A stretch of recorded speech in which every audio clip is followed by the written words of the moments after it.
मित्रों नमस्कार। अंग्रेजी में एक कहावत है, early to bed and early to rise makes healthy wealthy and wise. राजनीति में इसका संदर्भ भारतीय जनता पार्टी से है।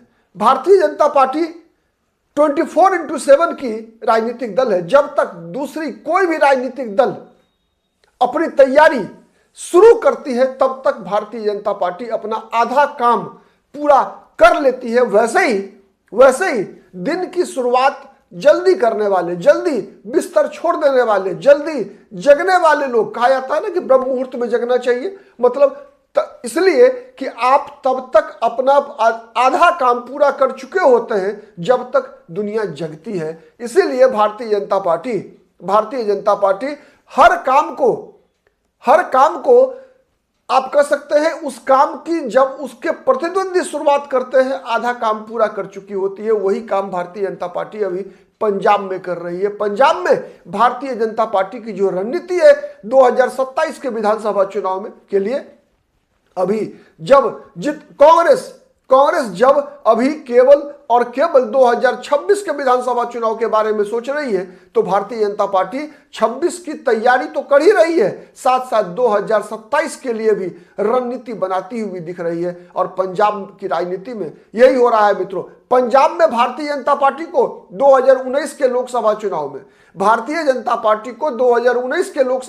में मात्र 9.63% वोट मिला था, लगभग 9.5% वोट मिला था। 2024 के लोकसभा चुनाव में भारतीय जनता पार्टी ने इसे डबल किया, 18.56%, मतलब 18.5%, 9.5% से 18.5%। अब भारतीय जनता पार्टी का प्रयास है कि पंजाब में आने वाले 2027 के विधानसभा चुनाव में भारतीय जनता पार्टी कम से कम 35% सीट का टारगेट भारतीय जनता पार्टी ने सेट किया है पंजाब के लिए।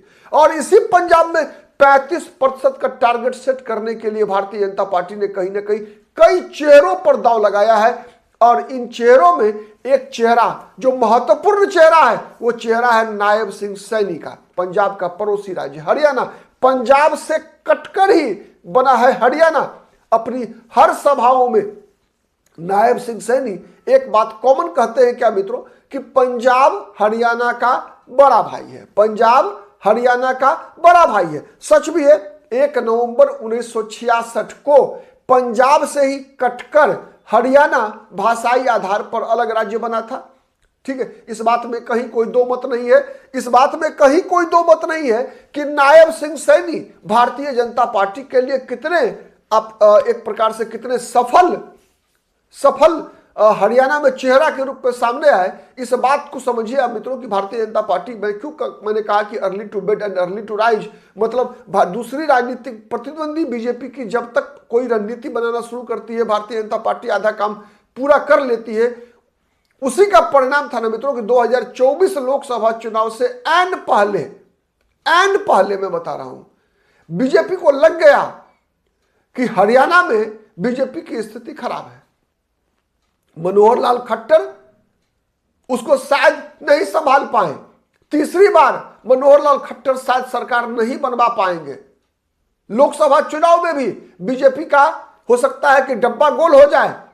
एन चुनाव से ठीक 2 महीना पहले बीजेपी ने नरेंद्र मोदी के मित्र मनोहर लाल खट्टर की कुर्सी, खुद नरेंद्र मोदी ने कहा कि अब आप इस्तीफा दे दीजिए मनोहर लाल खट्टर जी, और नायब सिंह सैनी को हरियाणा का मुख्यमंत्री बनाया। नायब सिंह सैनी लोकसभा चुनाव में चूंकि समय कम मिला था, बहुत बेहतर प्रदर्शन नहीं हुआ, सीटें बट गई बराबर। जो सीटें 9-1 का रेशियो रहा करता था वो घटकर 5-5 हो गया, एक तरह से कह लीजिए आप। ठीक है, लेकिन उसके बाद क्या हुआ, विधानसभा चुनाव आया 6 महीने बाद। भारतीय जनता पार्टी ने हर अनुमान को फेल करके नायब सिंह सैनी के नेतृत्व में तीसरी बार बहुमत प्राप्त किया हरियाणा में। अब उन्हीं नायब सिंह सैनी को आप कहेंगे कि बीजेपी पंजाब में क्या संबंध है।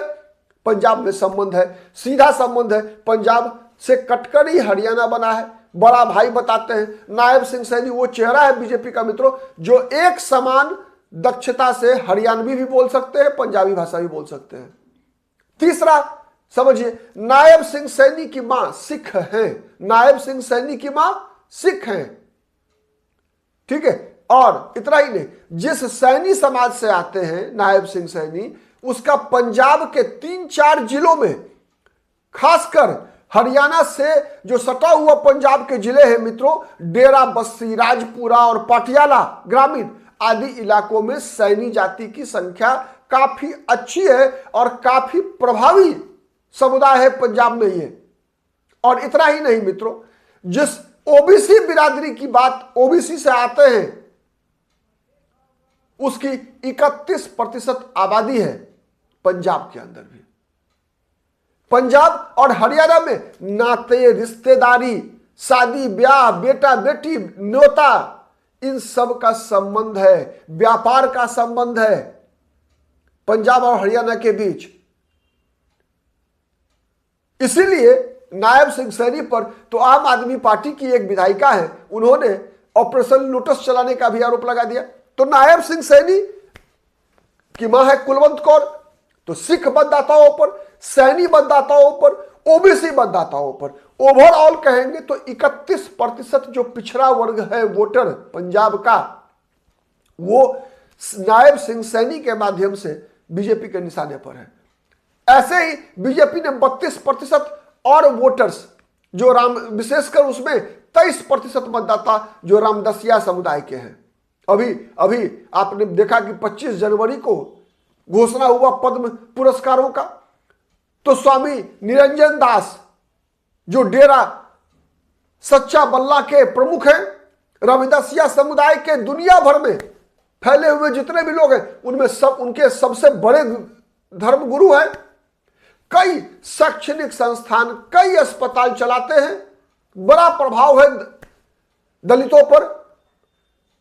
विशेषकर दोआब क्षेत्र जो है, जहां 23 विधानसभा सीटें आती हैं मित्रों, उनमें 19 विधानसभा सीट ऐसे हैं मित्रों जहां पर कि लगभग 45% आबादी है इस समुदाय का। और यह समुदाय, इसी समुदाय का असर था मित्रों कि पंजाब में 1991 का जब लोकसभा चुनाव हुआ, विधानसभा चुनाव हुआ था मित्रों, 1991 के विधानसभा चुनाव में बसपा, बहुजन समाज पार्टी, केवल दलित राजनीति करके 9 विधानसभा सीट जीती थी। और 1996 में 3 लोकसभा सीट केवल एक जाति की राजनीति करके, रामदसिया समुदाय की राजनीति करके, चूंकि मान्यवर कांसीराम जो थे बसपा के संस्थापक, वो इसी समुदाय से आते थे। तो आप अनुमान लगा सकते हैं कि भारतीय जनता पार्टी कैसे, उतना ही नहीं, सरदार बेअंत सिंह, वो बहादुर सिख जिसने पंजाब से खालिस्तानी उग्रवाद को समाप्त किया, उनके पोता हैं रवनीत सिंह बिट्टू, जिसे बीजेपी ने लोकसभा चुनाव हारने के बावजूद केंद्र में मंत्री बनाया, राज्यसभा का सदस्य बनाया। तो बीजेपी लगातार प्रयास करते रहती है, और इस प्रयास में लेकिन अन्य बीजेपी के जितने भी प्रतिद्वंदी हैं, जब चुनाव की घोषणा होती है तब वो अपना हर प्रयास शुरू करते हैं कि अब चुनाव लड़ना है। विशेषकर कांग्रेस की अगर बात करें तो कांग्रेस हर चुनाव को ऐसे लेती है कि चुनाव की घोषणा हुई तब चुनाव की तैयारी करनी है। परिणाम क्या हुआ कि आज कांग्रेस पार्टी का संगठन प्राय, चाहे पंजाब हो चाहे हरियाणा हो, जहां एक बार पहले नंबर से दूसरे नंबर के बाद तीसरे नंबर पे आती है, वहां से कांग्रेस लगभग समाप्त हो जाती है। पंजाब में कांग्रेस के लिए बड़ी चुनौती है। पंजाब में कांग्रेस के लिए बड़ी चुनौती इसलिए है मित्रों कि आम आदमी पार्टी की सरकार है। आम आदमी पार्टी की सरकार है, लड़ाई दूसरे नंबर पे अभी कांग्रेस है। कांग्रेस का इतिहास बताता है कि जब जब कांग्रेस दूसरे नंबर से नीचे जाती है तो वहां से कांग्रेस के पांव उखड़ जाते हैं। तीसरे चौथे नंबर पे जाते ही कांग्रेस खत्म होने लगती है। बीजेपी पिछले लोकसभा चुनाव में तीसरे नंबर की पार्टी बन गई थी। अकाली दल से ज्यादा वोट शेयर बीजेपी को मिला था। पंजाब में यदि बीजेपी का 18.5%, और मित्रों बताऊं, पंजाब में चतुष्कोणीय मुकाबला होना है, 4 कोण का मुकाबला होना है। आम आदमी पार्टी, कांग्रेस, अकाली दल, शिरोमणि अकाली दल और भारतीय जनता पार्टी।